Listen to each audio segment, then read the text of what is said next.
Well, yeah, that was a lot. Like that's. I still watch the videos of what happened. Like that's how like crazy it was. Yeah, I like got to Periscope it, which was pretty cool. Cause like when I got there, like they had Wi-Fi, which was super awesome. It was good Wi-Fi too. It was like better than what I have at home. Wow. So yeah, that's how bad that was. But yeah, I Periscoped it for everybody to see. That was pretty cool. I am again super jealous. That was something I wish I could have gone to. Yeah, Just I feel really especially bad because like I know there's a lot of people that wanted to go. well, they're not Well, all they invited special. a lot of people. Like they Also invited a true. lot more people Yeah, than I thought they would have. Yeah, they were like in surprisingly though, like it wasn't as many as I thought they would have. I was expecting like a lot. Most of it was like true. media, so they weren't like the lines weren't crazy long for playing. Mm-hmm. That's nice at least. Oh, But yeah, not I'm just bad. thinking compared to like their usual thing, they would only like invite like a couple of people. But then when they were like, they put out, I think it was like in the weekly TWAB, they put out, oh, we're still sending out more invites. I was like, really? Wow. Right? It's like Wait, who are what? you Yeah. inviting? No, I honestly like people were getting their invites and I was like, that's super awesome. Like I didn't care that I wasn't invited because it it is what it is. I was gonna watch it with my Yeah. boyfriend at home. You know what I mean? And talk to people in like my Discord and my friends and stuff. Then I woke up one morning and Justin, he messaged me. He's like, "Hey, what's your email? I want to send you an invite." And I was like, Huh. "Excuse me? Yeah, right? What?" Oh, sure. I'm not kidding. It was like 5 o'clock in the morning when I read it. I had to like, I Wow. looked at his Stumble. page a million times to make sure it was legit. Am I I would dreaming? too. No. I I definitely could would not too. believe it. I was like, "Are you serious?" So yeah. And then I wasn't gonna go because that's a big trip for such a short period of time. But I have really cool friends and an awesome family who were like, "No, you're going." I got very lucky. Oh yeah, Yeah, so no. yeah, tell us more about that. That's a pretty unique way how you got over there. So basically, yeah, I'm going to Guardian Colleges actually next month from now, and that's a pretty big trip to like go and see Yeah. my boyfriend, my friends. So that's, you know, that's kind of the one trip a year that I can really take. But my friends got together and they were just like, no, like this is a once in a lifetime opportunity. Like, you have to go. There's no way we're letting you miss this. So a bunch of people came together and donated money and we're just like, go, like, have fun. Like, it was honestly, like, it was a dream for me, like, to even be like recognized in any light by Bungie. Like, they've made my favorite games. Like, Halo was what got me into gaming in the first place, Halo is and amazing. I love Destiny. Yeah. Okay, It's a thing I'll never forget for sure.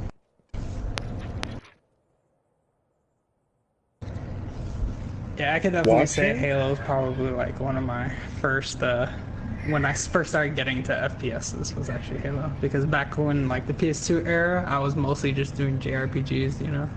I wasn't really Same. too into like FPSs and stuff like that. Like I flirted with like Call of Duty back then a little bit, but Yeah. once I actually started like playing Halo like with a cousin of mine, it was actually pretty fun. Yeah, and So that's then I like the started same thing. branching Like, out in genres a bit more. exactly. Like for me, all I really played was like Mario Kart and like Zelda. Like that was kind of like the extent of my like video games life. That's kind of all I did. But then my brothers got me into Halo, and that kind of like opened my eyes. And honestly, I had no intention of ever playing Destiny. I was extremely salty that Bungie wasn't making Halo anymore. I was Oh like, yeah, I I'm remember when they not playing announced this that. game. It looks stupid. And here I am, almost 4 years later. Right? So This just game's goes been to going show, on right? for a while. Okay, so Yeah. we have a couple people watching, and Joe is actually saying he can barely hear you. Is there any way you You can can turn barely your hear mic me. up Okay. just a little bit? Yeah, let me just test this real quick. Where are these settings? Of course I can. Is that better? Or am I too That, no, quiet that or is loud? good. That sounds better. That Yeah, is that sounds Okay. actually, better. that All is right, cool. perfect. Alright, So, Awesome. hello, welcome everybody. This is technically, I guess, the first live episode of Freehold Pub Podcast. We have First official. first official, I guess. Yes, we have an amazing guest host here, Amber, who was lucky enough to be invited to the Bungie reveal in LA, or I guess not in LA, sorry, in Hawthorne, ironically enough, over the weekend. So, warm welcome to Amber. Thank you for joining us. It's amazing. Yes, I very, feel very honored. gracious for, Yes. yeah. Not a problem So, at all, dude. one thing, just I want to ask quickly. I guess we were talking about it before we started. Just your experience there, like just seeing everything for the first time in person. Just like explain that. How did that feel? Honestly, it was overwhelming in like the best possible way. Like when we got to the event, like they had, like if you've seen the photos, they had like these lineups set up and like these people at tables where you would get your credentials. Yeah. And like it was super legit. Like they were like asking for like photo ID, like your name had to be your exact legal name, and I was just like, this is fancy. Wow. Like, I've never had anything like this before. Right. And like you get up to security and like certain passes that are like, oh no, like just let them through, or you know, all that. But then you get to this red carpet, which is kind of where you entered it, and like I think that's when it hit me that like this is actually happening. Yeah. And so I pulled up my phone and I was like, I need to share this with people, you know, because like to this day, like I still don't really know why I got invited. Like to me, there's like a million other people that should have got invited, but not that I'm ungrateful, because I'm very grateful for the opportunity. Mm-hmm. But I wanted to share that with as many people as I could, that initial moment of like seeing everything for the first time, because it was so cool and so just like overwhelming in the best possible way. And like getting to play it for the first time, like I was literally shaking. Like I was so excited. Like there's just no way to describe it, unfortunately, because it's just like it's something you kind of had to be there for. But even if you're watching from home, like you got this sense of like excitement. Like the energy in that room was insane. Like 5 minutes before the show started, people were doing the wave, people were cheering. Like That's awesome. Yeah, I heard really, about that. really, really I heard cool. about the wave, the infamous wave Yeah. we're doing. Yeah, it was really awesome. But it was a really cool experience. So That is, I love it. yeah, no, that is awesome. Yeah, just to backtrack a little bit, just in case for people watching, why don't you tell us a bit more about yourself, Amber? Like, what do you do, and... My name is Amber. I stream sometimes. I dodge more than triple wreck at this point, let's be honest. I learned from the best. I'm mostly known for Twitter and stuff like that. I tweet a lot. I've had people call me like an online personality, if that's what you want to call it, sure. But other than the fact that I'm very shy in real life, I am exactly the same as I am online. Other than that, but that's pretty much me. I play video games and I tweet way more than I probably should. Yeah, I wish I had that problem. I don't. I need to start tweeting. I just, I don't. It's weird because like I like being on social media. I never know what to tweet about, and then just kind of I just kind of creep, and I'm not like that online lurker who just like likes everyone's tweets and doesn't really say anything. Yeah. That's how I started. It's bad. Right? I tweet everything. And I'm just like, man, people probably hate me, but you know what? Do what makes you happy, man. Exactly. Tweeting I'm breathing right now makes you happy, do it. Yeah, I think I see a lot more people. I think you're more of the norm, Amber, than us who are just like the lookers. Yeah. Most people, if you have a Twitter, they're tweeting. We're struggling. We're on the struggle bus. Oh man, no. Okay, so some topics to talk about. So you spoke about just like your experience there and just seeing all that stuff. What Wait, was hold on, Shaqs. You're missing. Okay. You're missing the one most important questions. Oh, okay. Yes, I'm sorry. Amber, Yes. what do you mean on Destiny? Oh, I already know this. I already I'm know about this. to get into some You already know. I This is territory. So when I played the beta, And all the way through year 1, I made the Warlock. When I got my PlayStation, I've made Hunter since. So you strayed from the right path. Hold on. Is it what subclass do you main then as on a hunter? Night Stalker. Fuck! Oh no! I'm Step in Warlock. Oh no! I'm sorry. Oh. It's okay. It's fine. At least we know your Lear's Zavala is an undercover Warlock. But I will say one thing from Destiny 2. I may or may not be switching back to my roots as a Warlock. No, go Titan. Good. Okay, you're seeing the light. You're seeing the light. No, let her see the light. She needs to see the light. You can't.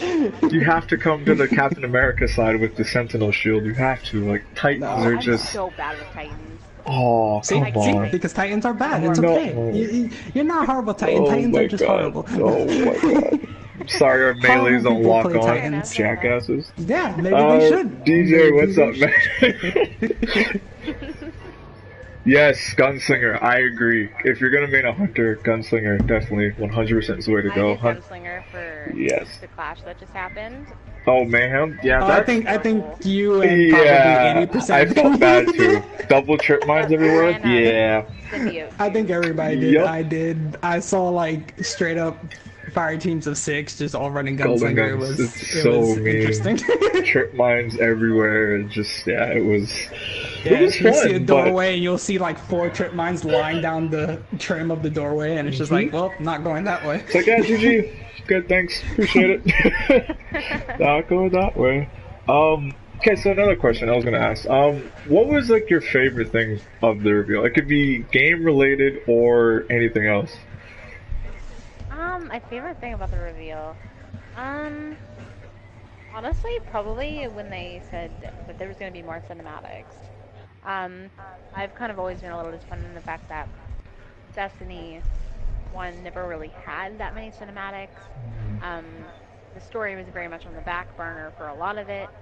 So I'm really looking forward to just having like an actual story and, you know, having more cutscenes. But not even just that, honestly, I'm really excited for the changes in PvP. I was never really a huge PvP player, but I had more fun in PvP within the games that I played than I probably ever had in my entire like vanilla Destiny experience. I can honestly understand that. When I first played, I wasn't really like the best PvP player. I don't think anyone starts off like a god unless you were like a god in like whatever FPS you played. I will say, Triple Wreck is, let's not even mention him. That's not fair. But dude, my boyfriend can pick up any game and be a god, and I'm like, I hate you. Yeah, I'm jealous of that. I honestly wish I could do that. But no, like the game, I feel like with PvP and Destiny, every game has a meta. Like COD has a meta with weapons they use and all that stuff. I just feel like Destiny's meta gets too stale too fast, and then like there's nothing else that can like nearly compete. So if you're new to Destiny and you're going to PvP and you don't know what's good, you will get completely just wrecked. And you're like, what is this gun? Like when Clever Dragon was around, I hated Crucible with a passion. Just because the PvP was just like, nothing killed faster than that gun. If you got that gold roll, you were melting literally everybody. And it was not fair. But that's reminiscing. But yeah, definitely back to the reveal thing. I definitely agree with you on the whole. I was definitely excited for a boost in story for Destiny, because that's the one thing I think we all felt that Destiny's been lacking. Even though you could like dive into the Grimoire and, you know, find some really deep, interesting lore in that, everybody actually wants to see it though. Yeah. You want to see stuff like the stuff that's in the Book of Sorrows and, you know, the Last Word versus Thorn, you know, story. Yeah. You actually want to see it, you know, and actually be a part of it, not just hearing about it or reading about it. Yeah, I'm a huge RPG guy. Oh, I always was. I love story. I love just games with a lot of story, and cinematics were just like, to me, it was just watching. I could sit down and watch cinematics all day from games. It was just how I was. And Destiny 1 kind of lacked that. Taken King was awesome. That was a refreshment to the game. Yeah, It that was just it definitely a helped. step in the right direction. Yeah, and then Yeah. Rise of Iron came out. It wasn't bad, but it was kind of lacking It severely. felt like a step back. Yeah, I compared felt to- like Yeah, it I felt was like a a step back. Because I mean, So if I'm not wrong, yeah, Rise of Iron would have been a slightly smaller expansion than Taken King, if I'm not wrong. yeah, So Oh, I think definitely it agree, definitely was if you put it all Yeah, well, together. because I mean, they didn't get a subclass. There wasn't Mhm. as much. But yeah, no, I don't know. It definitely felt like a step back, but it was something. You know what I mean? We've been playing this game for 3 years, so it was like we needed something to hold us over until Destiny 2. And honestly, they revealed it at a perfect time. Like, Mhm. you know what I mean? And the way they did it as well was really good to get the hype up. Oh yeah, the way they did it was amazing. I Yeah. didn't expect them to I even show still that think- much as they did. Like when they even announced that they were inviting all those people to, and that people were actually going to play and be able to capture stuff. That kind of just gave you a hint of how much we were actually going to see. And I thought that was Yeah. crazy. Exactly. No. I would have liked to have played the other subclasses more, but I mean, what we got, I think, what a lot of people were expecting. the subclasses you guys played was Gunslinger, Dawnbreaker, and Striker, correct? Yes, correct. Okay. Did Gunslinger I've heard like everyone else is explain the subclass differences to you being a hunter main. Did it feel better using it, or was it kind of the same? Funny enough, I actually didn't play as a hunter. I watched a bunch of people. I know, glad to me. I only played as the Dawnblade. Yes. Oh Like- my god! We were the Warlock! No! Warlock Before Master I Race. get into, Warlock Master Race. Oh my god. Yeah, no, I feel like with the new subclass changes, especially with the Golden Gun, they made it more PvE friendly as well. Good. Which was really nice. And then the fact that like they get kind of like the evade, shade step movement, which is super cool. I like that each subclass has a different paired ability. Like Dawnblade Oh, has the yeah. Empowering Rift and the Healing Rift. That alone was super cool, and that was one of the other main reasons why I liked Dawnblade as much as I did. It just added something different. That's the same Support, with Gunslinger. actual support. No more selfish res, and you can Right? actually support your teammates. Yeah, heal no, I like people, you that. can buff people. Exactly, other than literally just self-resing and helping I got yourself. myself, yeah, I could pick myself up, guys. I'm good. Right? Exactly. No, I it mean, is not good. that self-res isn't helpful, but, you know, it's the Empowering and Healing Rift is definitely a lot more helpful. It's gonna be interesting, though, like, with the new subclasses and, like, endgame content. Like, we'll see how everything plays out, especially with the power slot, too. Yeah, the power slot Oh, yeah. to me, There's a lot that's a big change. Yeah, Yeah. so chaining on that, so how do you feel about those changes that they've made to like the weapon system with the power, elemental, and kinetic, and all that? How did it feel to you playing it, and what do you think about the change? It felt really good. At first I was kind of, like, iffy, because obviously you think, like, if a sniper is in a power weapon slot, that replaces, like, a heavy weapon, right? Yeah, it's like and But- that question. Why and wouldn't you take it that'll- over a rocket? Yeah. Exactly, and that'll come into play, like I said, with more endgame content, Yeah. like raids and stuff like that. But it didn't feel bad at all. It felt really good, actually, and in PvP especially, like the power ammo spawns. I think it was like every 30 seconds or something like that. It was very fast. But the thing is, when it's picked up, only you get it. Yeah. And it's not like now how like you have like a heavy machine gun or a machine gun, whatever, or like a rocket launcher. It's not like that. It doesn't feel that way. Yeah. It feels, the only way to really describe it is balanced, honestly. Like, and I know that's kind of something that's not No, thrown it's. around easily, I but think. No, I get what you're feels saying. a lot more Definitely. balanced than it has been Yeah. recently, and everything has its own place. Like SMGs, hand cannons, pulse rifles, auto rifles even felt really good, especially in PvE. That's Yeah, no, important. like I Yeah, think they like did a autos. really good job with the new weapon slots, and it creates more variety too with your loadouts. Yeah, that was one of the Definitely a good thing. things I was actually happy to see was when I heard about the changes. I was kind of like, because I love sniping. That's like one of the things I love doing in PvP. And when I heard that and fusion rifles, but when I heard they were getting replaced and they were going to be in the power, so I was kind of like, that kind of means it was good and bad for me. But like, I also love hand cannons and auto rifles, and I know they're both close range, but to be able to run around the map with both, I'd be happy. Like, that'd be so fun because that's you can make whatever loadout you want, whatever fits your playstyle. If you want to be close and personal, you can get close without having to use a shotgun, which is good. Exactly. And it makes a lot more variety in PvP, which is something that PvP lacks a lot of. Yeah. Exactly. I thought personally. Oh, go ahead, Amber. No, go straight ahead. Okay.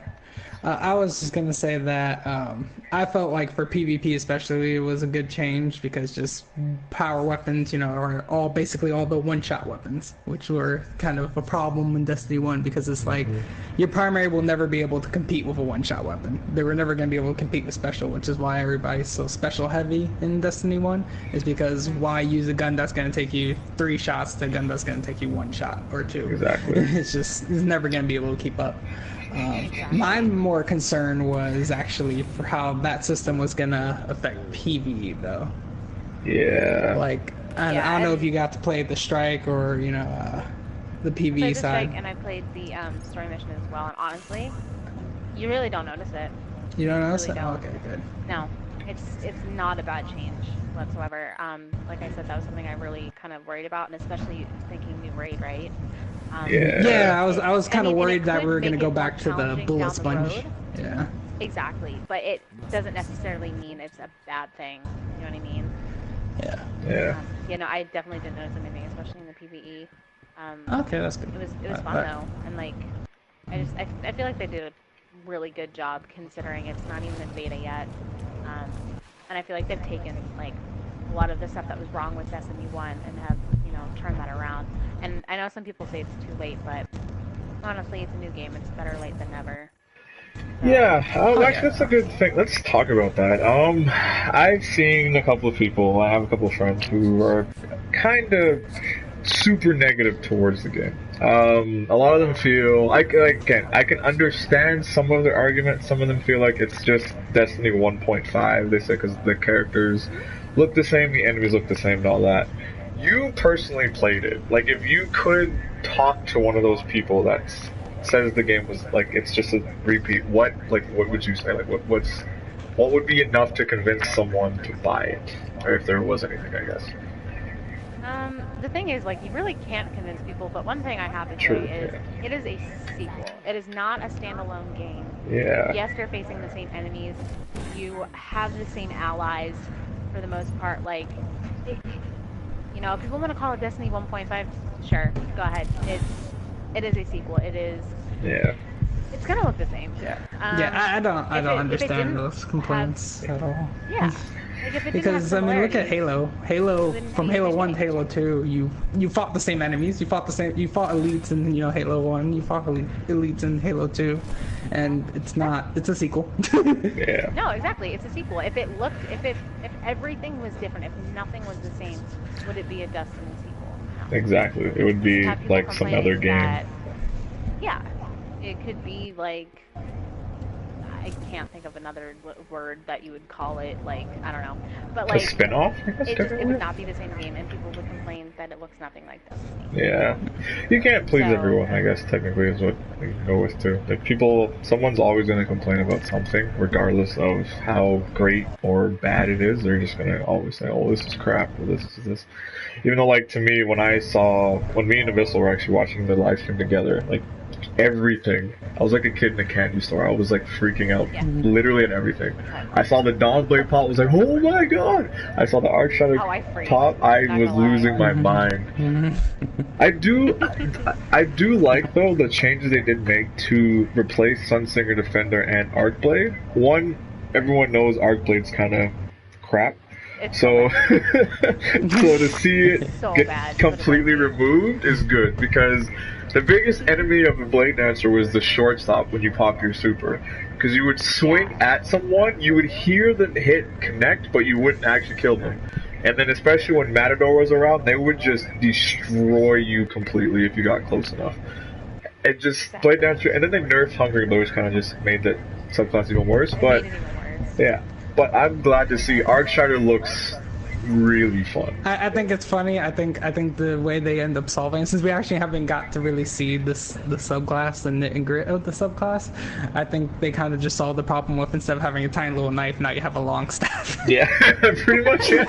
They're like trying to short stop like you this. guys are. Good luck. You guys were complaining about reach. Well, here you go. Now you have a longer one. You now have a pole. Yeah, I think they made that look really cool too. The only thing I wish they did do was, instead of it being a pole, I wish it was just like a lightning bolt. Yeah, And I agree with that. Yeah, lightning pole would have been really cool. Like that would have been like I guess it would have fit into like the subclass a lot more too. Think about it, just because it's an arch strider. No, I do. But I also, being a Titan May, when I saw that sentinel those enemies' heads, I flipped out. That was that sold it for me. I was so happy. Captain America, I can't wait. Really cannot wait. that was the first thing that popped in my head too. I was like, Yeah. oh my God, Captain America. I think every. I'm actually really interested in how that shield works. Oh yeah, I was telling Shaqs actually to do that. I was telling him that he has to wear a red, white, and blue shader. Yep. You have to be I'm sure Captain they'll have America. it too. Oh yeah, definitely. They have to. They have to. Also, Not side really thing, excited. Destiny 2, Gaul, I call it, he looks like Bane. He kind of reminds me of Bane. Like when you see him like in the dark shadow, Oh yeah, and you the see like face mask. He has the face mask and everything. The and deep like, voice. and they were talking about like his background, like that literally sounds like Bane. Like what is this? Which I'm fine with, because now I could be like, wait, I'm Batman. Right? Exactly. Or some of the Avengers. Well, the Trials gear right now looks like Batman. I've got a lock on a True. Close to the gear. price on their head. True. Details are Yeah, but that's on a hunt. I know. Oh my Come on, god. man. Jeez. It's okay, I do have a hunter. I'm a bit of a hater.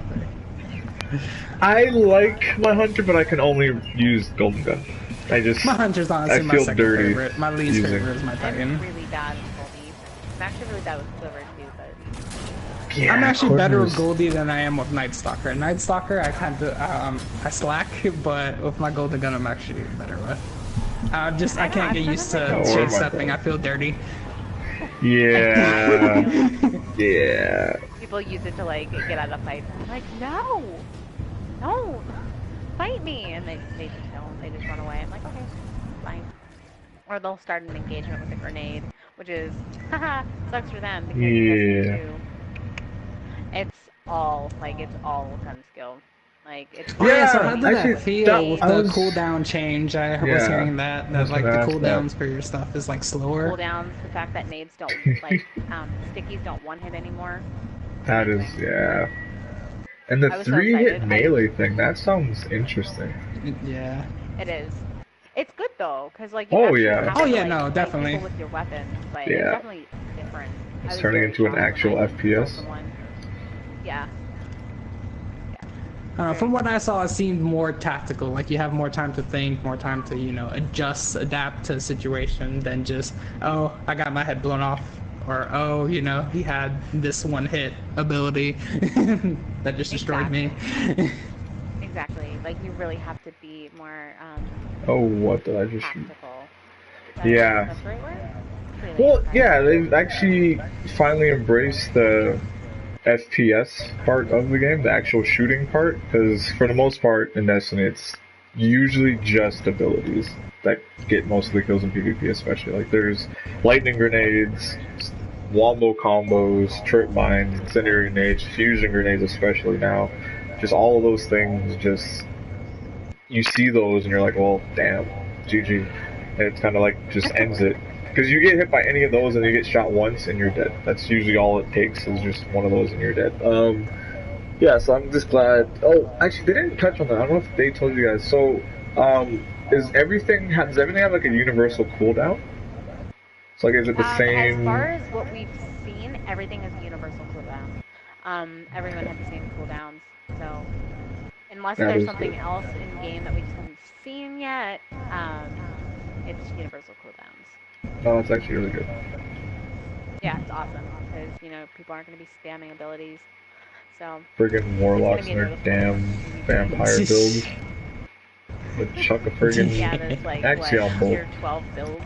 Yeah, oh yeah, no more tier 12.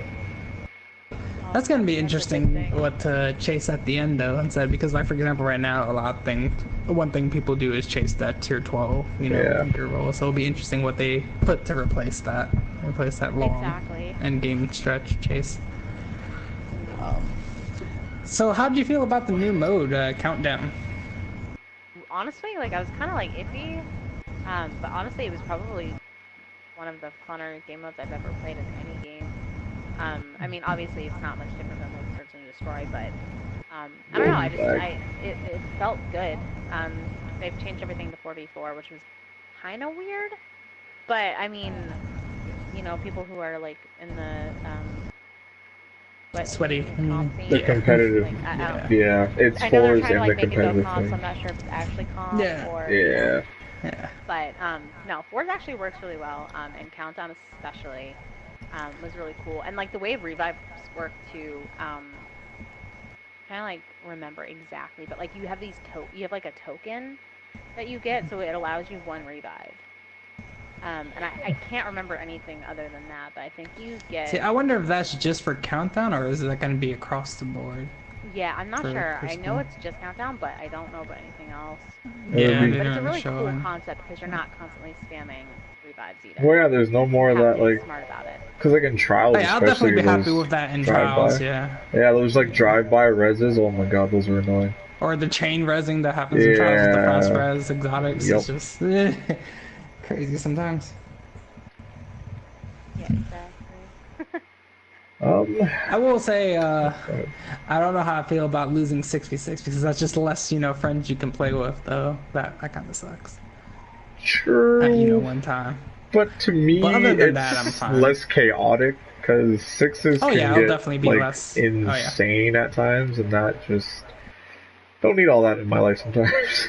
I prefer to Well, go it'll with be the less threes and just insane kind in of general chill. if they keep it with how the abilities working out. There won't be, Oh, ability yeah. spam everywhere you go. You won't, turn that corner when the match first starts and it's just grenades from both sides just flying Oh across my the god. map. Yeah, I've had that happen. Exactly. If there is, they still don't one-hit you, so no Yeah. matter what Yeah. it is. Which is good. I'm glad they actually Or made our like the Guardian change to stronger. lightning nades. Yes, change it's to a lightning trip nades. mine. Yes, Yeah, it's a trip I mine like now. as a Lightning Titan nades are still main, incredibly annoying, but not oh, annoying. they look like they were. They look like they still did like Yeah. really dumb things stuck to walls and stuff. They but do really Yeah. crazy damage, Yeah. but they're not as bad. That instant 122 when it just Yeah. hits the wall. Yep. Just boom. I'm just like, And then you have like 2 seconds to get out before it hits you and kills you with the second burst. exactly.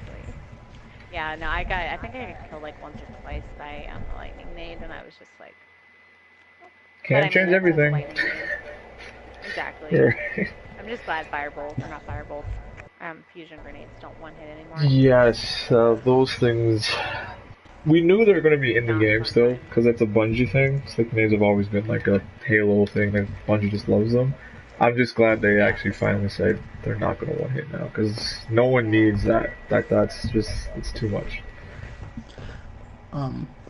But yeah, so getting away from PvP a little bit. So how was the new strike? The new Let's talk strike about was PvE, really cool. yeah. That was a horrible throw. Yeah, it was super cool. The boss Yeah, kinda had, throw it like, everywhere. yeah, the boss had like a couple different like,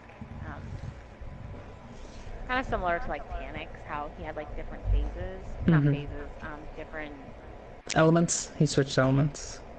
No, I'm trying to think of like how to, like how you go from like room to room and you kind of follow him and do damage. that Oh, way. the So it whole kinda chase when felt- you're like chasing him through his ship. Ah, and yeah, yeah. tanks. Yeah, exactly. Kind of similar to that. And it took you through like these really cool new areas where there was like spinning spinning things of death. I don't know what to call them or how to really explain them, but like if you get hyped on them, you die. And that was kind of hard maneuvering around, but it was really, really cool. And there was a lot kind of going on, but in a good way. Like you were constantly doing something. Like you were constantly shooting an enemy of some sort. There was never a second where you weren't doing something. Like That's how good. some strikes you kind of just run through like dead areas where there's nothing, but Yeah. there was constantly stuff around, constantly stuff to dodge. It was a lot of fun. Like I really, really enjoyed it. Did it feel like bullet spongy at all, or no? No. Oh yeah, with the boss. Yeah. No, he did not feel bullet spongy. You had to be like you had to like keep moving around. Like you couldn't be standing in the same place, so like you couldn't really do a whole lot of damage in one go. So Okay. it was like you really had to take your time. But like not in a sense because he was just taking so much damage. It was just because you couldn't stand still long enough. But that's a good thing because I mean you don't want to breeze through strikes and they don't want you to Yeah. either. But no, he had a decent amount of health and he wasn't too strong, so felt good. It didn't feel like any of the older strikes where it was just like bullet sponge. Yeah. Yeah, because that's why I was just concerned about with not having, you know, special and heavy to do damage. You were just mostly doing primary damage, so I was worried that it would go back to, you know, vanilla bullet sponges where you're just sitting there shooting at a boss for like, you know, 10 minutes until it dies. Yeah, that was annoying. Yeah, no, and I got to use the grenade launcher, which was really cool for PvE. Like I thought that was fun. But you know, and like you do a decent amount of damage, like considering. Cool. Yeah. Oh, actually, speaking of that, does power ammo drop frequently in PvE? Yeah. So I know heavy ammo was a pain in the ass to get, usually when you play PvP, or PvE, sorry. It just I wouldn't takes say its time. it's like super like frequent, like it's not any, like it's not a lot better than what we have now, but it's also not any worse. So I would say it's either around the same or just a bit better, because like I honestly never had an issue where I didn't have power ammo, but then again I'm kind of like I tend to conserve like my like heavy like power ammo. Yeah, I'm like that too. Yeah, I do that too. Yeah. Most of the time I never would pull out my heavy until like the boss D1. Exactly. So.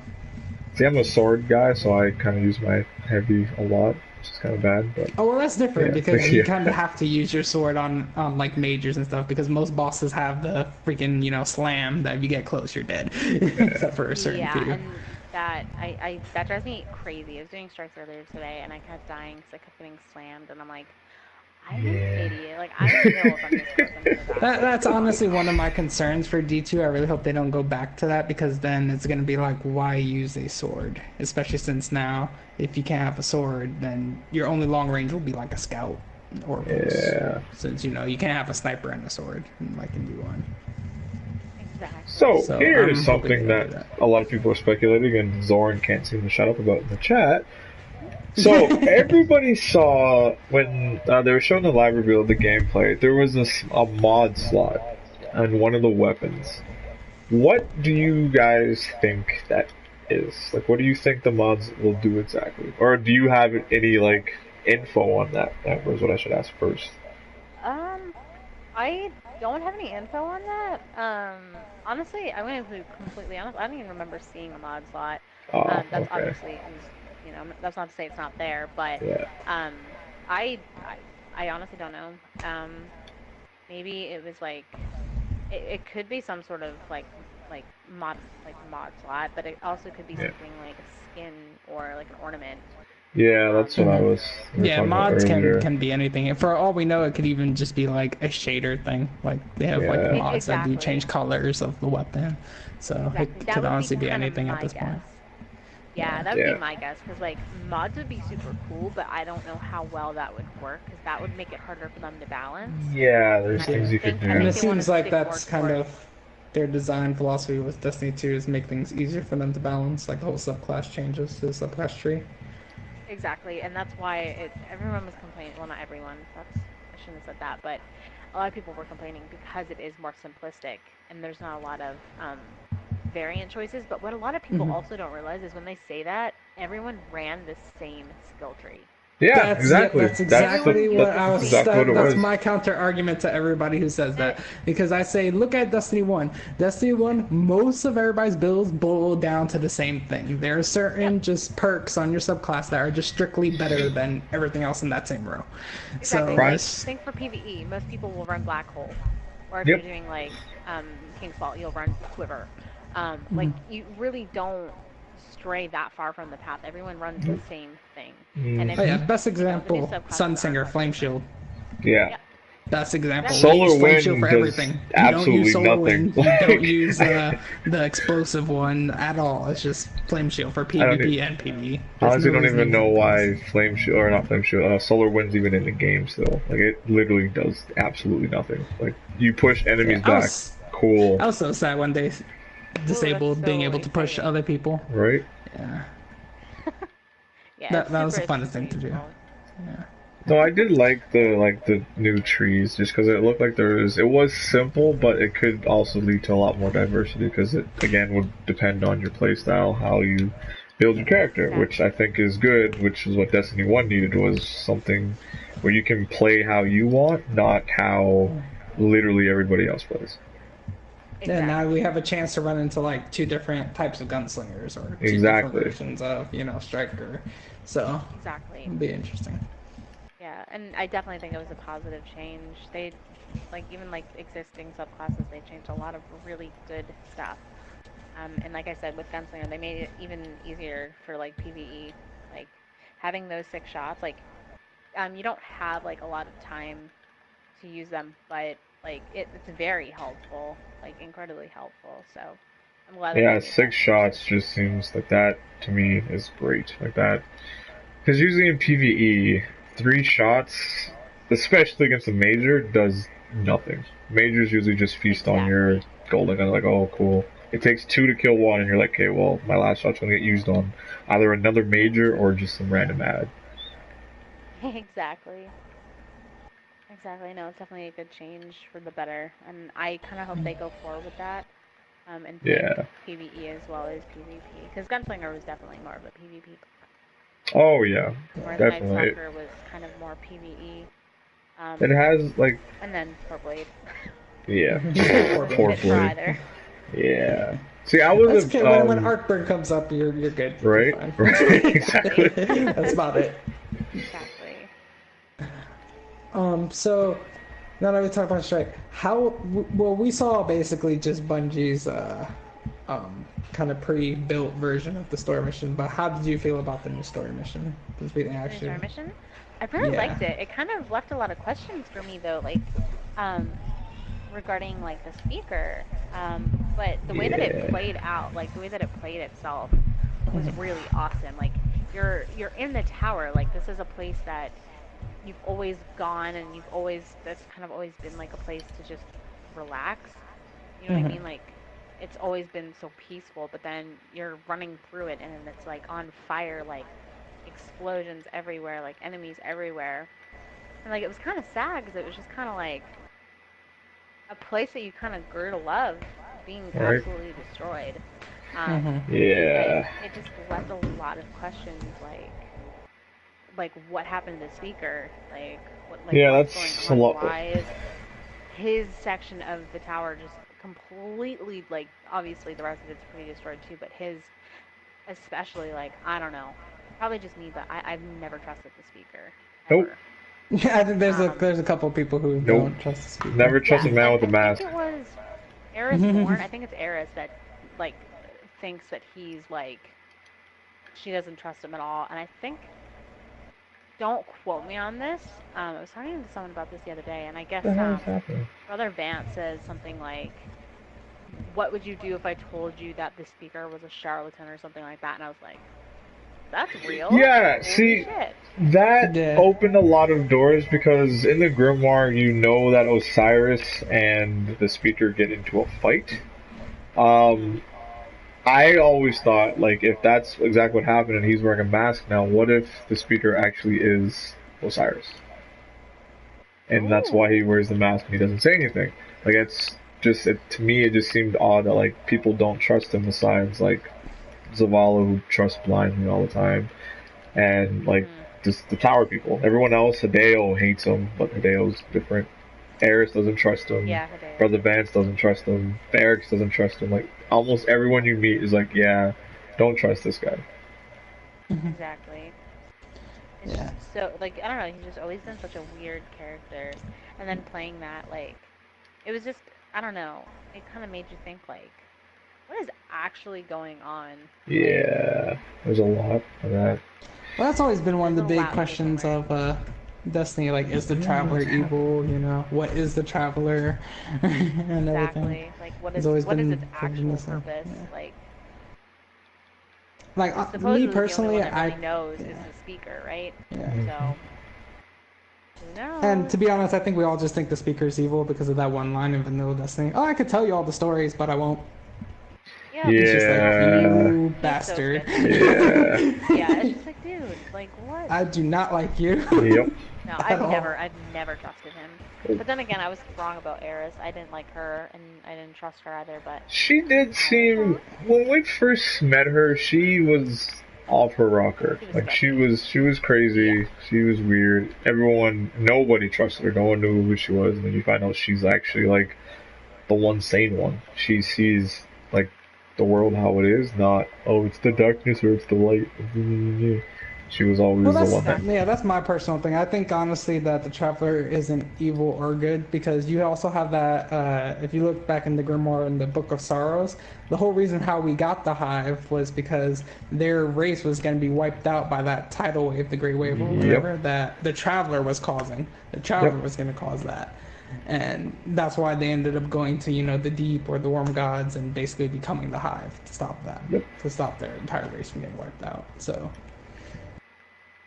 that was a good point, actually. Yeah. That's a good point. And so it makes you wonder, one of the biggest, enemy types that we have that are like part of the darkness, the Hive, which worship it, and the Deep and everything, are came into existence because of something the Traveler was going to do. So.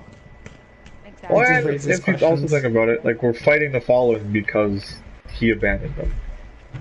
So we're pretty much fighting his battles again because now he abandoned the Elixir and they became the Fallen, and now they want him back, so they're trying to fight us, and he just could give two fucks apparently now because he doesn't really do much to help us. Like he didn't even give us like our new powers, like the Sunbreaker and stuff like that. He didn't give to us, which is just like he's been sitting there silent for what's been 3 years now. Hasn't said his fucking word. Took the speaker 3 years to finally start speaking again. Age of Triumph. Saying something new. Yeah. He's been like really. There's been a lot of darkness happening. When you would think when Oryx, like his greatest enemy, was challenging him, he would have some sort of like say in it. Nope, just straight silence. I definitely. An Age of Triumph. Good job. You beat everybody. Right. I back. definitely do not trust either one of them. They are 100% evil. So another thing. Speaking of Destiny 2 still, Joe posted. So there was a GIF they showed on Twitter, Bungie did, of the raid. And a section that looks like the tower. Do you guys think we're going to go to the tower for the raid? Yes, because there's like a section that we've never explored. How we'll go through it, because there's really not any way to go in that I can see. Like obviously we go through the doors by like where the speaker are. Yeah. But, and we can get in through that area, but like I'm thinking like the rest of the way down, like the tower. Do you know what I mean? Yeah, because like possible. I feel like it might even start in the tower and work its way down into the last city. And that's where the war, like the actual raid is we fight through the tower, have a couple boss fights, maybe like 1 or 2 boss fights in the tower, and then we get to the city, which is where Gaul is, or Gary, whatever you want to call him, is. He's set up shop. Yeah, right. Is where he's set up shop and he's waiting for us. Because like that definitely, like that little GIF they showed, that looked just like the tower. Like you look like you went downstairs in the towers. Like this is like so familiar. Yeah, no, I definitely agree. Like, when we saw it, I got really excited because I'm just like, this, like, I don't know, it looks so much different, too, from, like, everything else. Mm-hmm. I'm trying to, like, explain it in a way that makes sense, because saying it out loud literally makes no sense. Like, obviously it looks different, it's the same way. But I don't know, it just, to me, like, it looked like it could be a lot darker, but also a lot, like, more beautiful. I think like Vault of Glass was beautiful, but like just the way that it was like set up when you were like running down through it, I was like. What I think, honestly, especially with them, is gonna be Rahul. Oh my god. Fucking Rob. And you'll have the engram mechanic. You have to try to get like an exotic out of him. Wow. Oh no. Yep. You have to throw engrams back at him. That'd be Yes, fun. vengeance. Vengeance will be This mine. is for all those damn purples you turned into blues, you bitch. Just keep throwing them at him. I remember that. That was horrible. That was so bad. It was especially because like how hard the grind was too in your one just to get legendaries, and he would be like, "Yeah, good luck. I mean, good. He said, good job. And all that work. Yeah, here's some blue for your efforts." Exactly. So Loot annoying. Cave. Oh, yeah. Luke Cave. Great old Luke Cave. Our only oasis in the dark. Right? Exactly. They take that away Sit there from for us. hours Jeez. and hours on end. One thing I was gonna say, like in regards to raids, with how they've changed the game, like how there's now a healing rift and all that stuff, I feel like the raids might actually be more MMO based. Like they might not based MMO, but like they might be more MMO driven. Mechanic heavy. Yeah. I think they're gonna be more mechanic heavy. I think we're But gonna they're see not gonna more be- like Kingsfall. I think they're gonna be Kingsfall, but they might be a mix because it might not be standstill Kingsfall. Oh yeah, I don't think they'll be as hard as Kingsfall because Yeah, 'cause I Kingsfall think the is main just like- problem with Kingsfall is I think everybody liked the raid, but I think the major flaw in it was if one person died, you were There's in a a hard right. spot. You were Yep. screwed. You were in a very hard spot, even if one person died. And I think that's a little too mechanic heavy at that my point. God. Yeah. Yeah. I And think- mean, Because- like everyone at this point is like used to it, so it's easy. Like if you're down like one or two people, but I definitely Yeah. agree. It's kind of interesting because obviously Destiny 2 is going to be on BattleNet in your PC, which is really cool. Yeah. But there was rumors swirling that Blizzard may be helping with raids. I actually no. I think I heard I that. actually really hope that they're taking tips from Yeah. Blizzard because I hope Blizzard is that's gonna one help. of the comparisons you always see with Destiny, since Destiny is kind of MMO. Like you always kind of see people kind of compare it to stuff in Warcraft. Yeah. Exactly. And that's such a huge And I thing used to play compared- Warcraft, so I compare a lot of stuff myself too, like my experiences there, I'm like guilty raids for and that. everything. Yeah. And that's like No. the thing too, like, you know, obviously Warcraft has like they have the best raids, period, point blank in my opinion. Yeah. But it's just I like, definitely agree. it's such a hard thing to live up to because they're completely different genres. Like Destiny, yeah, is like it has like MMO bits and pieces, but like it is not a full-fledged MMO. Yeah, Nope. it's, It's a it's like first-person mini It's a MMO. hybrid. It's Yeah. like pseudo Exactly. MMO. And kind of trying to meld those two together is not an easy thing, but Bungie has done it in a way that it works. So obviously raids aren't going to be perfect, but there's definitely a lot they can take from Blizzard with regards. And to honestly, raids. I even see them do a little bit. Like the biggest thing I pulled from the event that I drew instantly back to Warcraft was the whole clan reward system, because Yeah. they have that in Warcraft Oh, with guilds. yes. You get guild rewards with the milestones. Yep. So I really feel like they pulled that from Warcraft. Let's actually another talk thing I'm more really about excited for. that. I think they did a Yeah. really good job with that. Well, because like With supporting community. I love clan. Like I love the clan I created. And I love just having a clan, having friends and like comrades. But like it was kind of lacking. It didn't like it. There didn't feel like there was a reason to be in a clan besides playing Yeah, with it's just a people. name. Yeah, it was pretty. Yeah, that's what it was. Pretty much, it was just the name. Yeah, Like that's all a it name was. on your the name. emblem and just a group, for Yeah. yourself, a group that you have people to do raids with and PvP Yep. and everything. Exactly. I'll I've had have to it. do grades. Like Yeah. whoever wanted to, they were just kind of like, I need a person. I'm like, I got you. I can Yep. help you. Not a problem. Got this. Yeah, no, I. Yeah, no, I totally oh, agree. Up until this point, it was just a name on a emblem. So Well, that I like they that, recognize that. and I like the guided games system that they're Oh, I'm bringing. really excited for that. I'm excited for that, That's 'cause really That has so exciting. many implications. Like you can recruit for your clans through that. You can meet a bunch of new people. It helps. It makes it so there's not just because like he said, which was shocking to me, that only 50% of people did raids in Destiny, which to me just that still seems like really weird that little people. see a And it's lot sad, of too, if you think about it.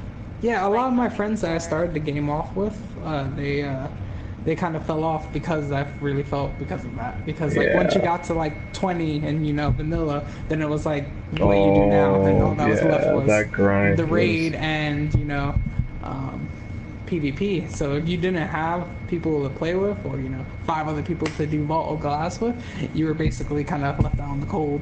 Yep. And then we all know the LFG and the experiences from there. Everyone has a story of just the fun people you find on LFG. It's hit or miss. That's how I put it. Yeah. LFG. It's either a lot of misses in my time. A whole lot of misses. Yeah. So for one of the things that caught my eye when we were just watching the live stream was how I guess side note, one of the reasons why I have a lot of faith in Destiny 2 is because of Luke Smith. He pretty much changed this game with one expansion. He was the lead person on Taken King, and we got a completely revamped game.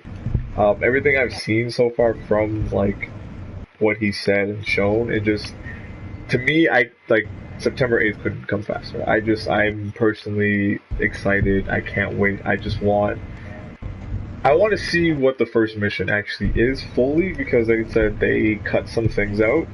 I don't think we would just start in the tower like that. I feel like we're probably going to be somewhere else, and then we're going to land on the tower when all hell's breaking loose.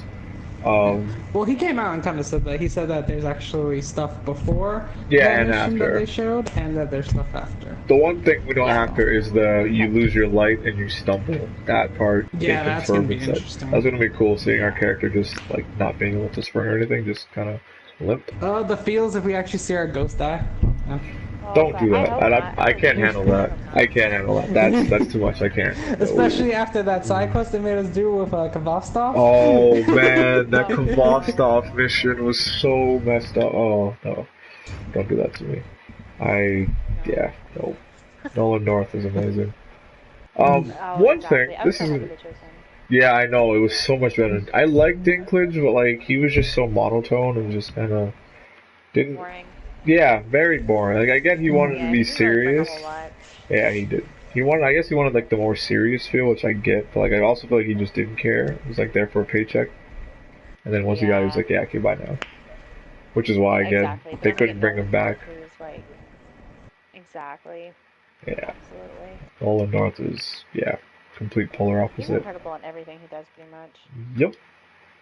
I can't think of anything that he does half-ass. He's just really good. Right? Actually, speaking of with him and his voice acting, if there's one character, Raul not included, that you wish to see killed off, or you think is gonna get killed off, who would it be? Because I guess Raul not included. Neither is the speaker. The speaker's kind of too obvious. Yeah. Okay. So besides English, besides the speaker, I would. I'm trying to think. Probably. Maybe. Okay. I'm probably gonna get backlash for this, but maybe Eris. I just don't like her. I really don't like her. No, I can understand that. But I mean, I actually met the lady who voices her at the event. Oh yeah, was she at the event? Yeah, I heard she was at the event. I feel super bad for not liking her character. But at the same time, I'm just I don't trust you. You're shitty. But no, her. I think her name is Morla. I think that's her name. She's super nice. Yep. She was I was nervous to say hi, but then they were trying to take a group picture, and I was like, this is my time. So I went up and I was like, hey, do you want me to take a picture for you? So I took the picture, and then I talked to her for a few minutes, and then I kind of ran away because I'm shy. But that's just a testament to how shy I am. I was 2 feet away from Luke Smith. He was talking to my friend, and I was going to say hi, and I excuse my language, bitched out, and I did a 180. Honestly, I think in that situation, I would have been I probably would have done the same thing. It's all you think you can talk to them. People you're used to just seeing on the screen, and then actually meeting them face to face, and they actually have a part in making one of your favorite games that just kind of shape your life. Is just kind of awe-inspiring. Exactly. That'd be like me if I met Hobie, because I have like a little bromance with Hobie. I like just love Hobie and Manigator. If I met them in real life, I would be like, You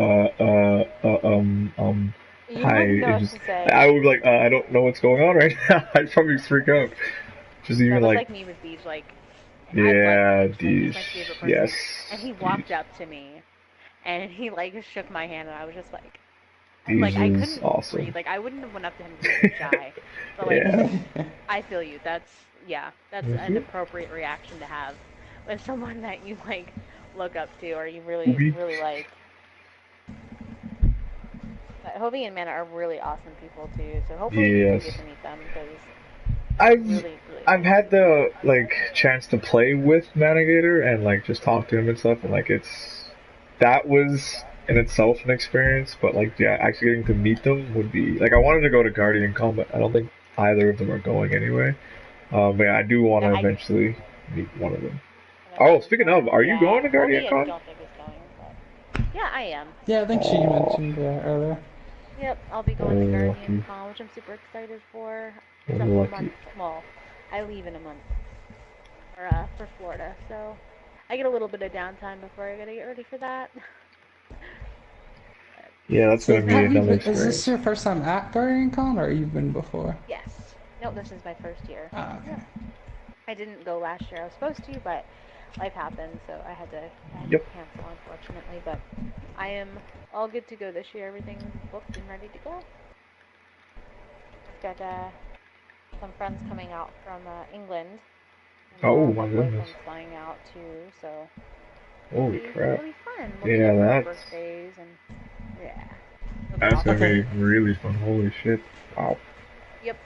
Bunch of people going. There's 10 of us, I think, going to Disney like a couple days before for like my birthday and like my boyfriend's birthday. Yeah, it'll be super fun. And then I get to see everyone else. This kind of just dawned on me, going back to the whole death thing in Destiny 2. What if they actually kill off Zavala? Because we got his origin story in that one trailer. Yeah. So what if that happens? See, if he dies, I would be devastated. I couldn't take that. Like him. Well, like if he died, it would just kind of like I don't know, it would throw me off. Yeah, I don't know. Like, who would be the face of the Vanguard at that point? Because there really isn't like anyone else. I guess Cade, but like, really? I love Cade, but come on. Probably, honestly, yeah, maybe Cade or Ikora. Ikora. I don't know if Ikora will take it because she kind of like you could tell even with the trailers that they did. You know, you had the speech by Cade and the speech by Zavala. Ikora was kind of in the background because she's always been kind of like that spy master role. Yeah. You know, she doesn't like to be the face of the organization. She likes to be like the backhand, you know, the shadow. Yeah. One person that Zoran mentioned twice now, Saladin. Ooh. What if they killed him off? Because it looks... I was rewatching some of the clips, and you remember that clip that, you know, we think maybe you're kind of climbing up to Felwinter's Peak because you're going up that snowy mountain in that one clip of the trailer. There's actually from the top going into the background, there's a Cabal ship flying away from the mountain. Yeah. So what if you get up to Felwinter's Peak and you see it like wrecked and maybe Saladin's dead? That also would fuck me up. I couldn't take that either. That would be honestly, Oh, go ahead. I was devastated when the Queen, in air quote this, died because air quote. Yeah, no, they've confirmed that she's coming back, so. Yeah, thank God. Yeah. I was like, no way. Well, like that's that actually feeds into like my whole Luke Smith thing because like that was the best way to get people like hooked and into Taken King. The very first thing you see cinematic with the is the Queen just get wrecked, and you're like, well, what the fuck just happened here? Exactly. Yeah, no, they did a really good job of grabbing people with that. Absolutely.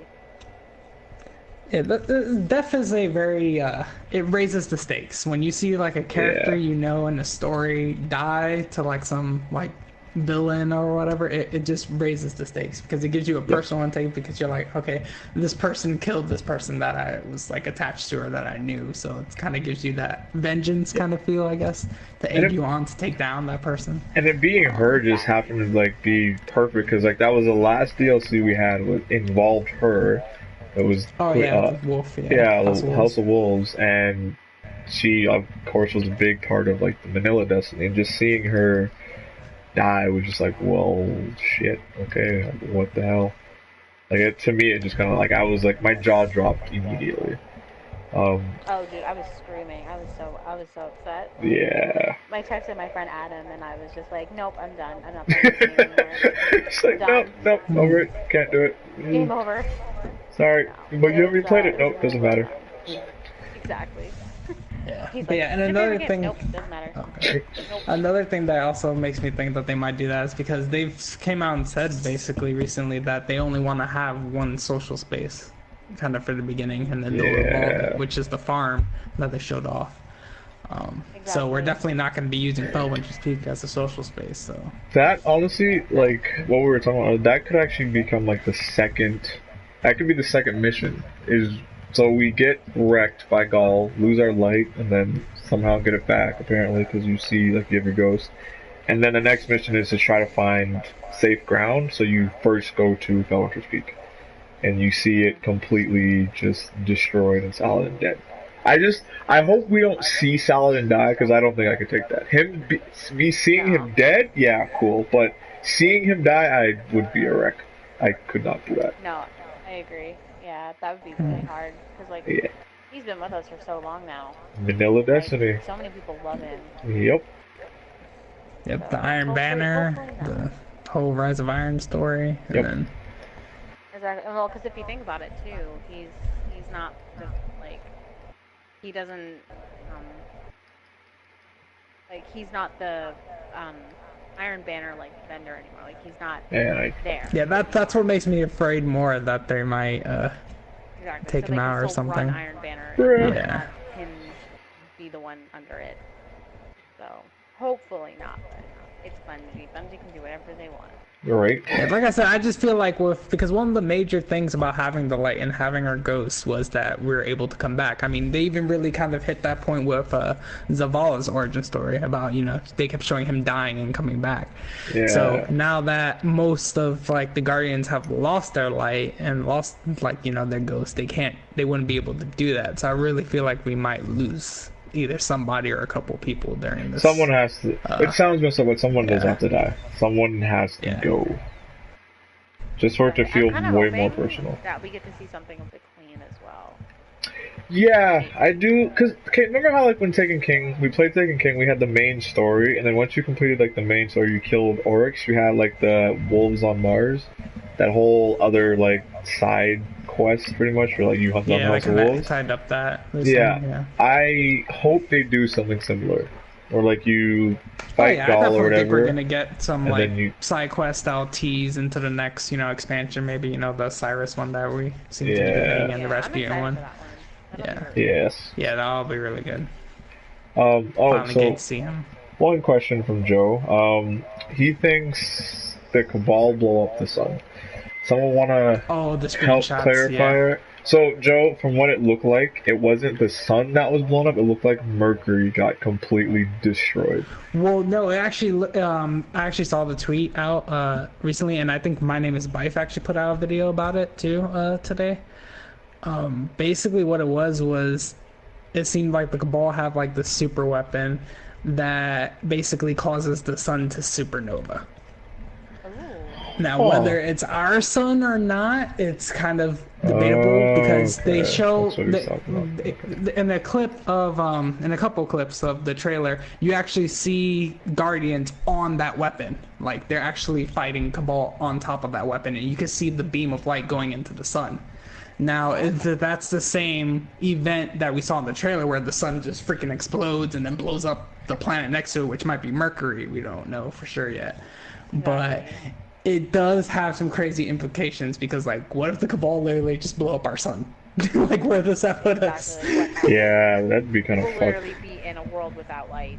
Yeah. In more ways than one.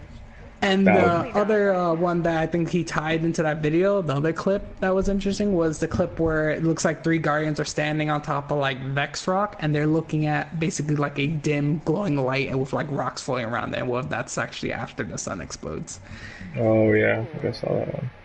That would be. Yeah, no, There's so It many might things they also could do. explain if we don't go back to the old planets like Mars and Venus and the moon. Yeah. Maybe them blowing up the sun just takes out the planets Would make sense.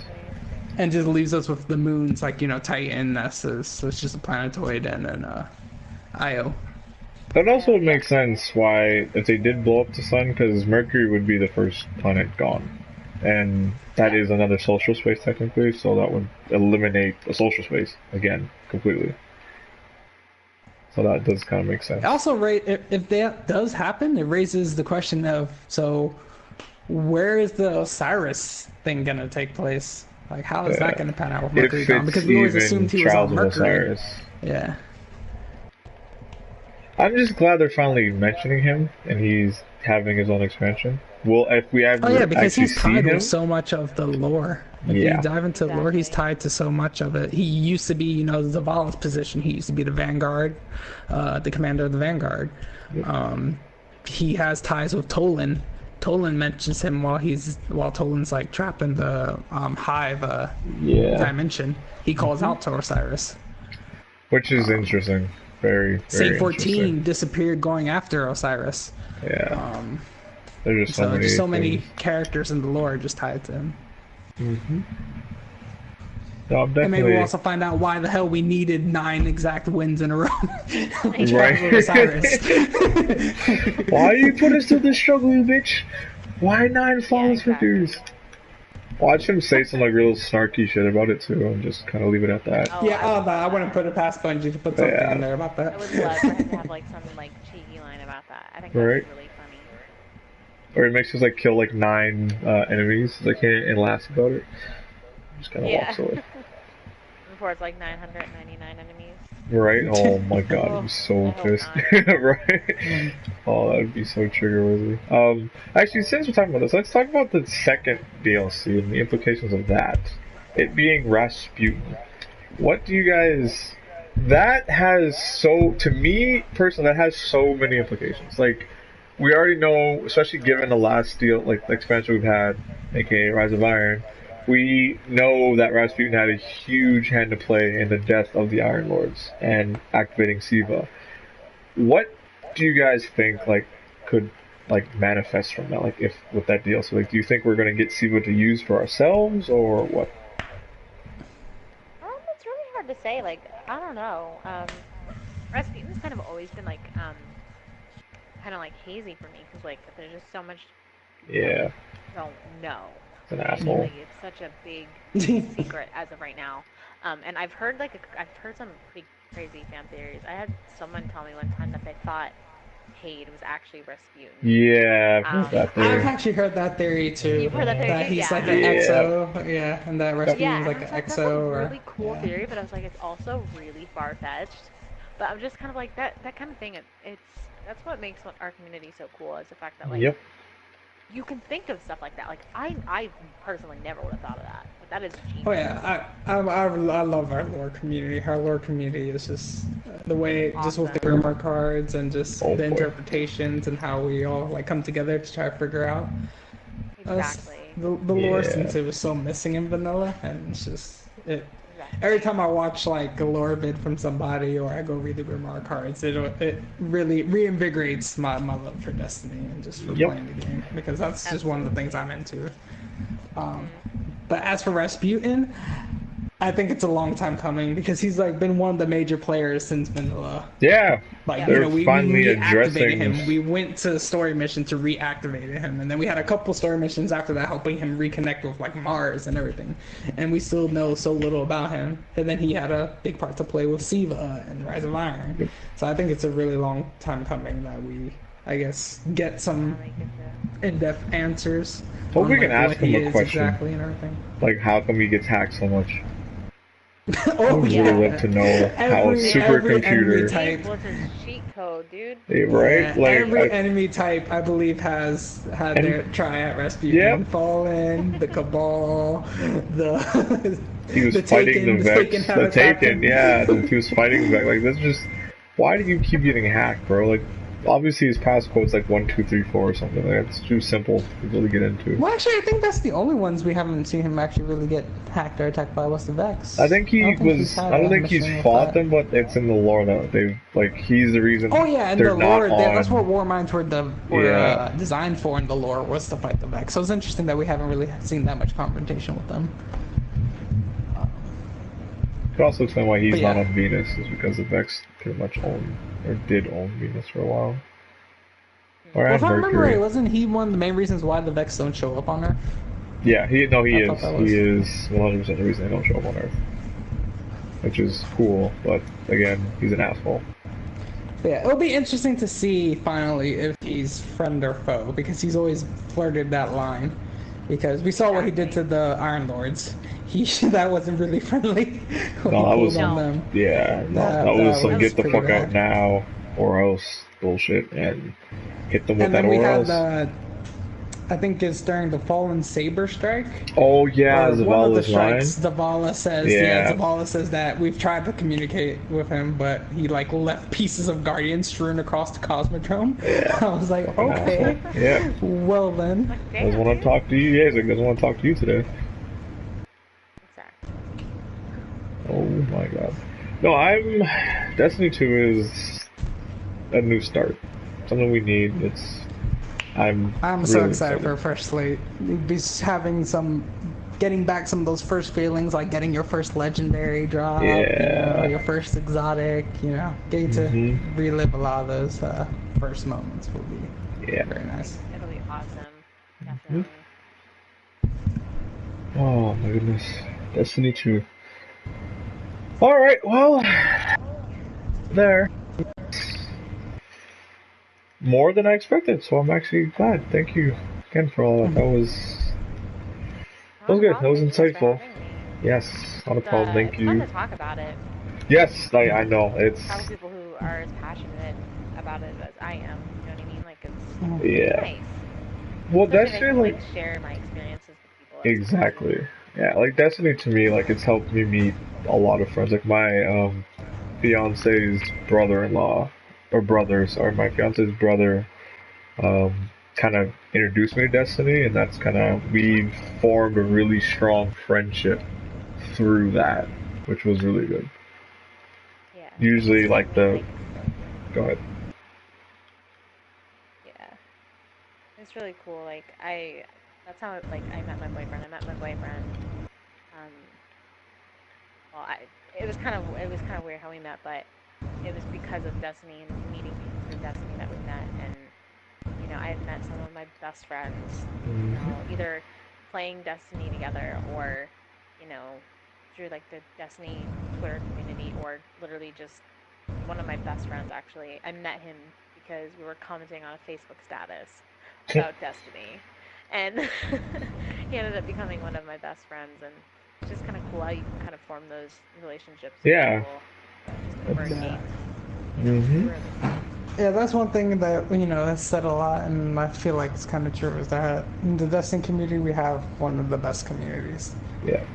Even though it can get extremely toxic but at that's times. that's in everything though. Everything has League of that, but I Legends is think Oh yeah, I've heard. Yeah. yeah. There's always a little bit of that, but I think there's a lot more good than bad when it comes to the Destiny Yeah. community. Yeah. I agree. Absolutely. If you look at Okay. everything that they've done with the charity and stuff like that, it's Oh, the Yes, charity the events, Bungie yeah, Foundation that's great. And then streamers have their own personal foundation streams for Stollery and all that stuff when they're streaming Destiny 24 hours and stuff. Those just things like that. To me anyway, those are new things for me to see. Because I played MMOs, but I wasn't really hugely into them, so I wasn't really aware of the communities and stuff. Destiny's my first actual experience in a semi MMO environment, so it just to me just feels amazing.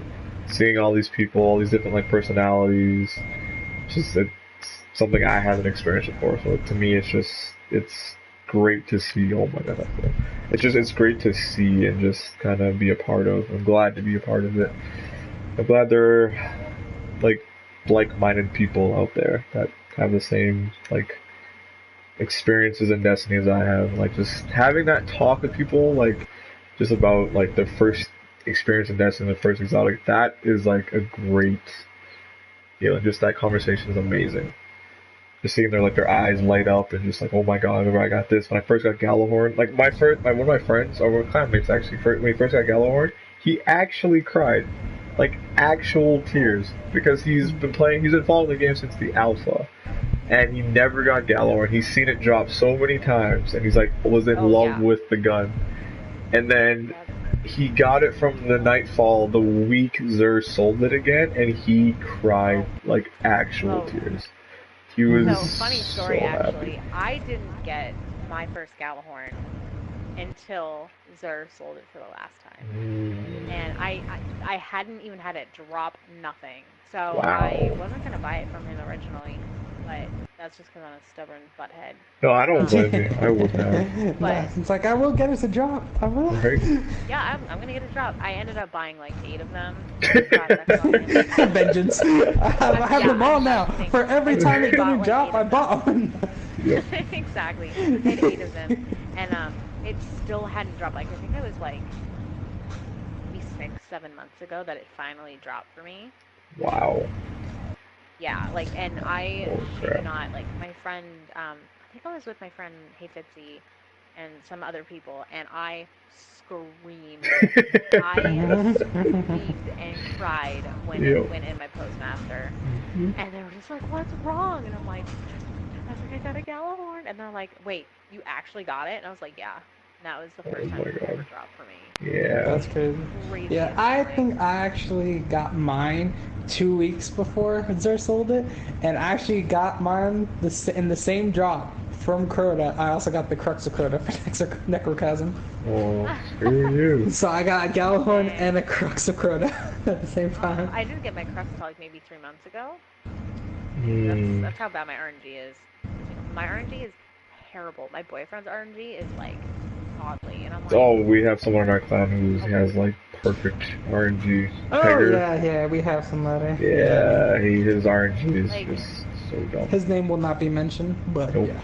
The only time I've ever had good RNG, like up and down, I had terrible RNG. I still don't have an icebreaker. Like it's super bad. I was farming Dom with like triple, and I got every single god roll. Every single god roll, and I'm pretty sure he wants to just die. Because every 2 seconds, it would be like, you know, down to grass the Malik, and I'm like, dude, he's gonna hate me. And wow. Every single one. Everyone. He finally got a god roll, but it was after many attempts at me getting all of them. Jeez. That was the only time my RNG was ever half decent. Abyssol, the person we should not mention, is watching the stream and commenting. Oh yeah, he knows who he is.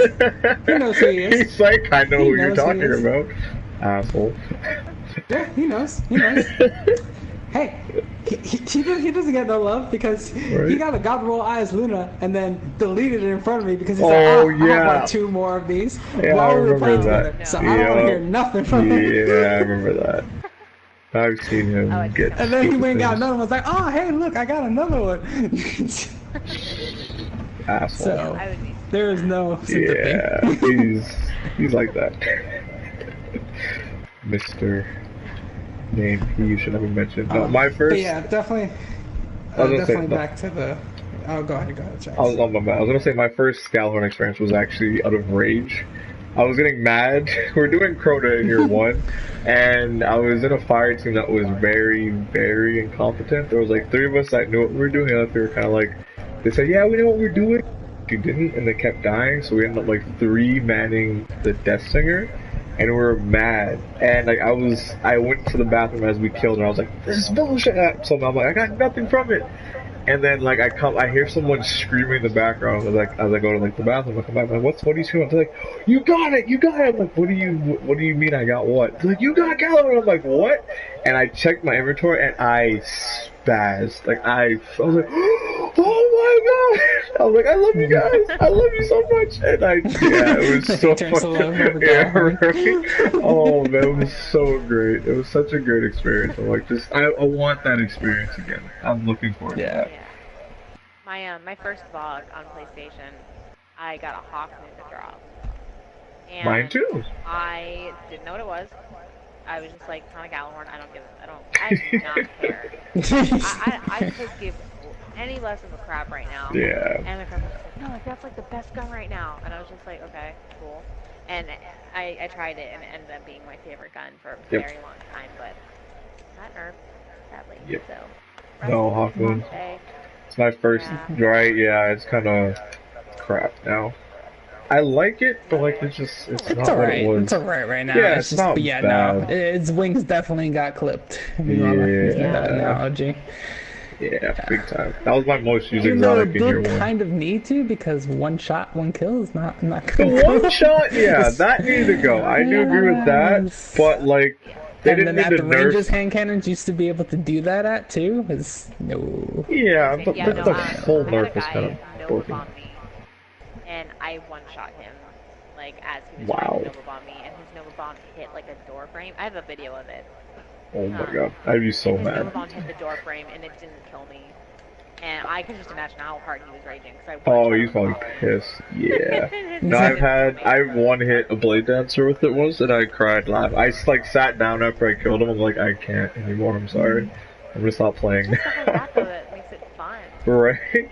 Well, because that's strictly RNG based. Like you don't know if it's gonna proc or not. So if it does, when it does, you're like, oh my god, what the hell just happened? Exactly. Exactly. And like, you know, Yeah, I definitely do hope in Destiny 2 we kind of move away from the Hawk Moon type exotic, just because it's not. I don't want to see more exotics of. It's an exotic because it does more damage. Exactly. That doesn't really feel exotic to me. That doesn't feel special. It's not cool. It's just Exactly. I do more damage than a usual hand cannon does. There's an exotic SMG called the Risk Runner, and it's kind of like a Zalo. Oh yeah, I did But, see that. Yeah. Yeah, it's honestly, I wasn't really a huge fan of SMGs, but it was the only one that I actually liked. And it was really cool. Like, it chained lightning. Like, it had the chance to refund ammo. I think it was 2 mag, and it was really cool. Yeah, doesn't it also do like more damage or something when you get hit by like arc or something? Yes. Yeah. Yeah, see, I think that's actually really cool concept. Yeah, Yeah, that's I a thought good that thing was to add. I had to like reread it because I was like, wait. So if you get hit by arc damage, it does more damage? I was like, that's cool. And Yeah. like you were saying, like, you know, oh, like this exotic does more damage isn't really cool, but when it's something like that you actually have to take that kind of damage in order to deal it, it's like, that's pretty cool. So I'm definitely glad that they did that. Actually, to continue that, one cool thing they did with PvP is if you pop a super, the opposite burn does more damage to you. Well, I no, thought that not was just a opposite. It's all well, any elemental. burn. I guess any burn Yeah, does more any damage. But elemental burn. I felt like that was actually really cool to add. Like, it was a really tiny thing, but like that just seemed like it now makes it so now supers aren't like godly. Even though you may need to use your secondary, or I guess your energy weapon or your power weapon to kill them, but now it's not just you pop. Like, for instance, you hear like a hammer pop, you usually just sprint across the opposite side of the map. Like you either run or you're dead. Exactly. So I like that now, like you can actually kill supers with like your special or your energy or your power weapon, which is really good. I just like that little tiny addition there. Exactly. Like, you don't feel like anytime you hear a super pop that it's like game over and you have to like run away. Like, you actually have a fighting chance. Mm-hmm.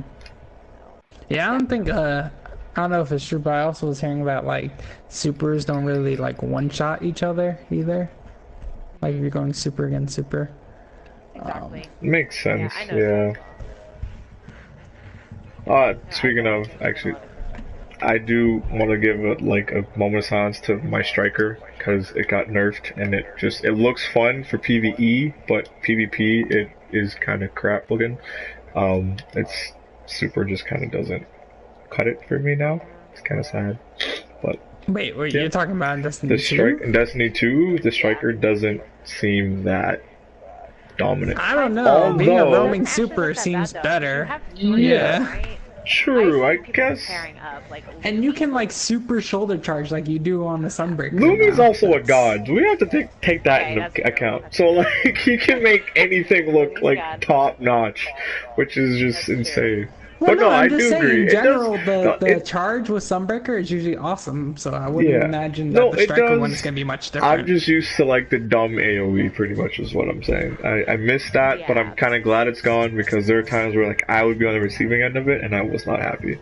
You'd be like around a wall or something, and then you just get smoked, and you're like, wait, how? And like I said, even if it doesn't have as much range and you miss, you can just slam again. Yeah, So- true. Exactly. One thing Which I someone know did say. tilted a lot of people. Oh yeah. One thing someone said in the chat though, which is good to know, which is why Triggers is might actually might still be good. Storm Grip still will two melee you in PvP still, which is interesting. Makes sense given that's a Titan, but Yeah, I mean it's a Titan, right? yeah, that So, punch should hurt a lot. Exactly. No, I think that they did right because like Warlock was really annoying for melee because they have the best melee in the game, arguably. Well, in my opinion. No, it is. That's the kind of it shouldn't really be an argument. Yeah, it locks on. Exactly. Like no one else has a lock-on melee like that, and like it's not just a typical lock-on. Like it's like a 360 contort your body to a different angle lock-on punch. It makes no sense when it locks on. Exactly, and it's like, another thing I noticed too within the PvP was the fact that, aim assist has been turned down, it feels like it anyway. Good. You know, you actually had to like, keep your reticle on stuff, like it didn't just stick. Maybe that was just me, I didn't feel like there was as much aim assist. No, it would make sense given that they're migrating to 4v4, which is the competitive scene now, and they do want it to be an esport. You kind of can't have esport with the aim assist of some of the guns and weapons we have in this game. It would be almost unfair. Like a weapon like Queenbreaker's bow, for instance, with the highest aim assist in the game, that would be like unbeatable in competitive mode because it would do a lot of damage. So it makes sense. If that is actually true, I'm happy because aim assist bugs the hell out of me. Especially like when you're doing for instance, when you're doing Vosik and Wrath of the Machine, you're trying to shoot monitors, and like then ads drop down in front of the monitor, and your gun just completely aims down. You're like, wait, what are you doing? Like I'm not aiming at them. Yeah, I hate that. Yeah. That bugs me. So I'm hoping that aim assist actually is gone. That would be great. Exactly. Oh, what is this?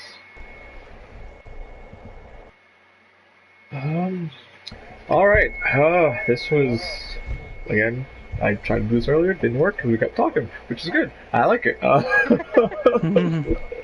No, this has been fun. Again, thank you for being a part of this. It was great talking really to someone. It was great just time with us. talking to somebody who's been in it and who's like just been a part of the whole experience. Being there firsthand and seeing that just is something that can't be like matched. Like your experience is like important. Like to me, it's important. Like it's huge. Just hearing different people talk about what they saw at that event just helps because you guys actually got to pick up the controller and play the game, and that speaks more than us just seeing it because you guys had firsthand hands-on experience.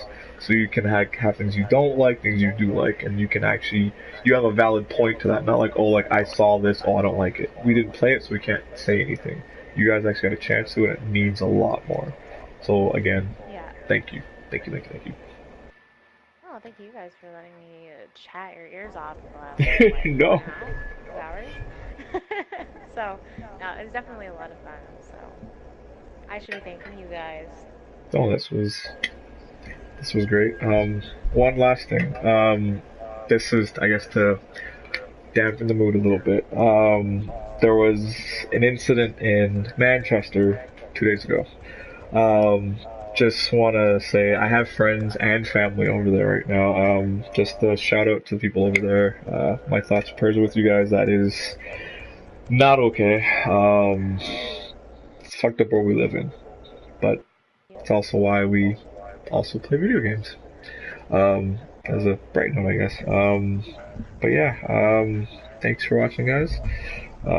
Thank you, Amber, again, Yes. for being a part of it. Where can people find you, Amber? If they want. I am at Amber Hartman on Twitter and on Twitch as well because branding. No, I'm just kidding. Yeah. But yeah, No. no, you can find me on Twitter. My friend always makes fun of me because all my names are different. He's like, it's branding. They need to be the same. And I'm like, dude, I don't care about no branding. I'm that Right. chick on the internet. Like, it doesn't matter. So, but yeah, no, it's at Amber Hartman on Twitter. Okay. And you guys can find me, Lord Shaqs, on Twitter. You can find Abyssol whenever he can plug himself in as well. At Abyssol on Twitter. And, I also stream a little bit and starting to get more into it, so you can find me at, Abyssol2475. I'm a noob streamer, so yeah, don't try to find me because I probably won't be streaming that much. But yeah, again, appreciate it, guys.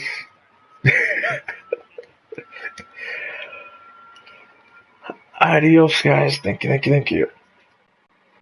for watching.